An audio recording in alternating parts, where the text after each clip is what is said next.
Nigerians, it has become necessary for me to address you, having heard from many concerned Nigerians and having concluded a meeting with all the security chiefs. I must warn those who have hijacked and misdirected the initial, genuine, and well-intended protest of some of our youth in parts of the country against the excesses of some members of the now disbanded Special Anti-Robbery Squad, SARS. On Monday, 12th October, I acknowledged the genuine concerns and agitations of members of the public regarding the excessive use of force by some members of SARS. The choice to demonstrate peacefully is a fundamental right of citizens as enshrined in Section 40 of our Constitution and other enactments.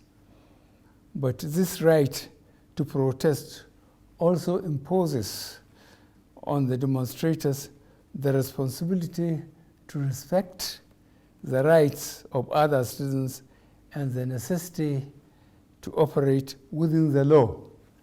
As a democratic government, we listened to and carefully evaluated the 5-point demands of the protesters.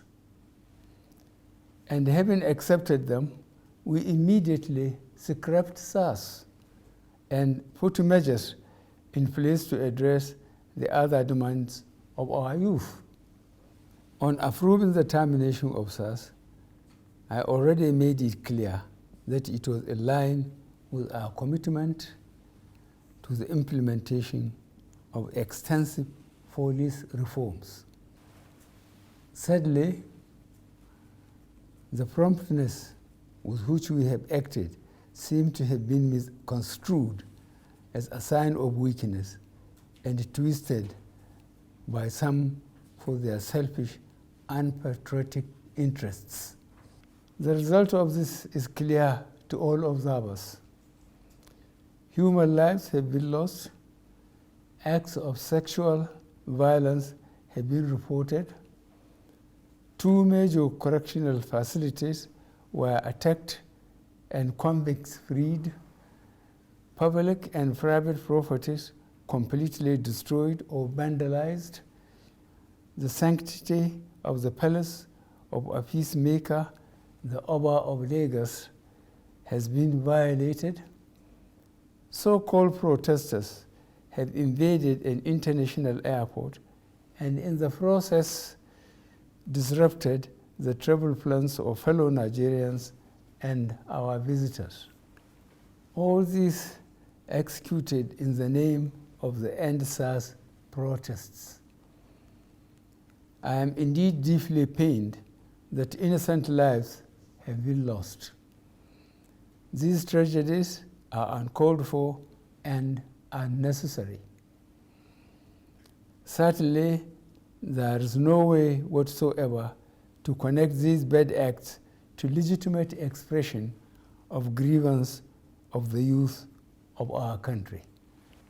The spreading of deliberate falsehood and misinformation through the social media in particular, that this government is oblivious to the pains and plight of the citizens is a ploy to mislead the unwary within and outside Nigeria into unfair judgment and disruptive behavior. On the contrary, both our deeds and words have shown how committed this administration has been to the well-being and welfare of citizens, even with the steadily dwindling revenues and the added responsibilities and restrictions due to the coronavirus pandemic. Government has put in place measures and initiatives principally targeted at youth, women, and the most vulnerable groups in our society. These included our broad plan to lift 100 million Nigerians out of poverty in the next 10 years. The creation of 75 billion Naira National Youth Investment Fund to provide opportunities for the youth and the micro, small, and medium enterprises survival fund, through which government is A, paying 3 months' salaries of the staff of the 100,000 micro, small, and medium enterprises. B, paying for the registration of 250,000 businesses at the Corporate Affairs Commission. C, giving a grant of 30,000 Naira to 100,000 artisans. And D, guaranteeing market for the products of traders. These are in addition to many other initiatives, such as A, farmer money, B, trader money, C, market money, D, N-Power, E, N-Tech, and F, N-Agro. No Nigerian government in the past has methodically and seriously approached poverty alleviation like we have done.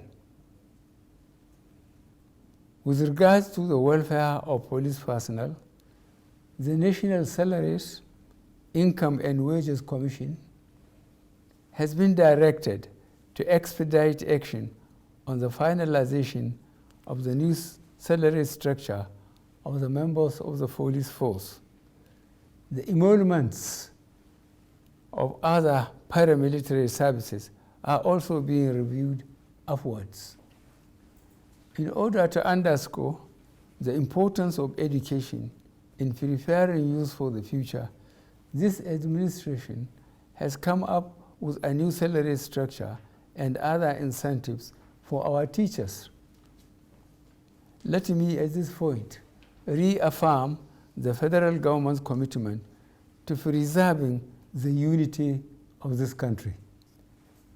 We will continue to improve good governance and our democratic process, including through sustained engagement.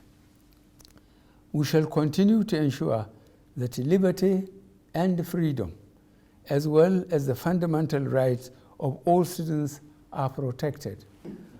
But remember that government also has the obligation to protect lives and properties, as well as the right of citizens to go about their daily businesses freely and protected from acts of violence. To our neighbors in particular, and members of the international community, many of whom have expressed concern about the ongoing development in Nigeria, we thank you and urge you all to seek to know all the facts available before taking a position or rushing to judgment and making hasty pronouncements.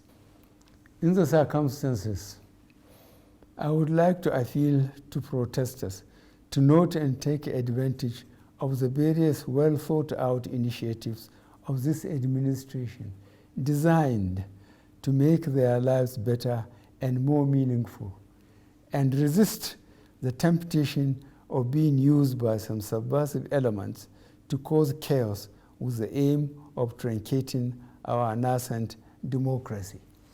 For you to do otherwise will amount to undermining national security and the law and order situation. Under no circumstances will this be tolerated. I therefore call on our youth to discontinue the street protests and constructively engage government in finding solutions. Your voice has been heard loud and clear, and we are responding. And I call on all Nigerians to go about their normal businesses and to enjoin security agencies to protect lives, and properties of all law-abiding citizens without doing harm to those they are meant to protect. Let me pay tribute to officers of the Nigeria Police Force who have tragically lost their lives in the line of duty. I would like to thank those state governors, traditional and religious leaders who have appealed for calm and restraint. I also thank youth leaders who have restrained their followers from taking the law into their hands.